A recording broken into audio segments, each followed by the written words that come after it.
मंदिर की घंटी की ध्वनि सिर पर चढ़ा जब भी वे सीढ़ी के सबसे ऊपरी पैदान पर पहुंचे।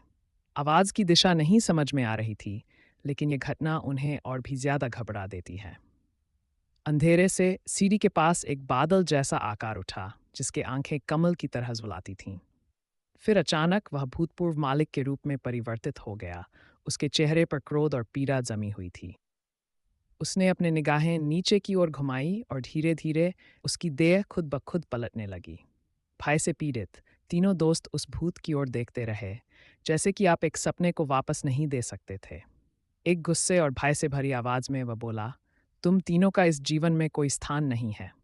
फिर उसके चेहरे पर एक ईर्ष्या की ज्वलांती हंसी दिखाई दी। उसने अपने हाथ की ओर इशारा करते हुए कहा, जल्दी से अपनी मृत्यु की तैयारी करो।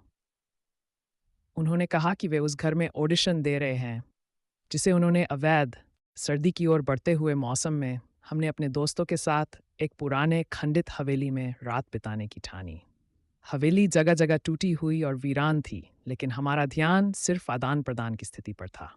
जैसे ही रात होने लगी, हमने कहीं दूर से हल्की सी सिसकी सुनी। हम सब घबरा गए। इस साफ आवाज का कोई स्रोत नहीं मिला। फिर धीरे धीरे कुछ गैर सामान्य घटनाएं होने लगीं।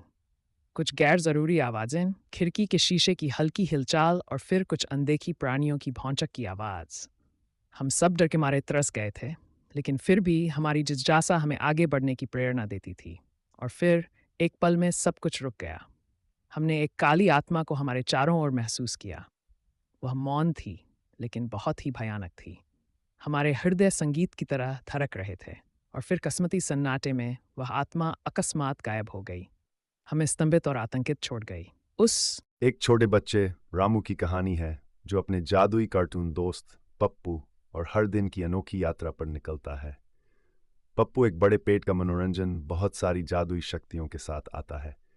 जब चाहिए वह उड़ान भर सकता है, अगले ही पल उसके पास अद्भुत नैनो तकनीक हो सकती है और वह जब चाहे खुद को अदृश्य भी कर सकता है। रामू और पप्पू की मित्रता, साहस और खुशहाली के माध्यम से हमें खुश रहने, सहानुभूति और सच्चाई पर मान्यता रखने की शिक्षा देती है। यह कहानी हमें यह दिखाती है कि चाहे कुछ भी हो जाए, अपने दोस्तों को कभी साथ नहीं छोड़ना चाहिए और हर मुसीबत में उनका साथ देना चाहिए।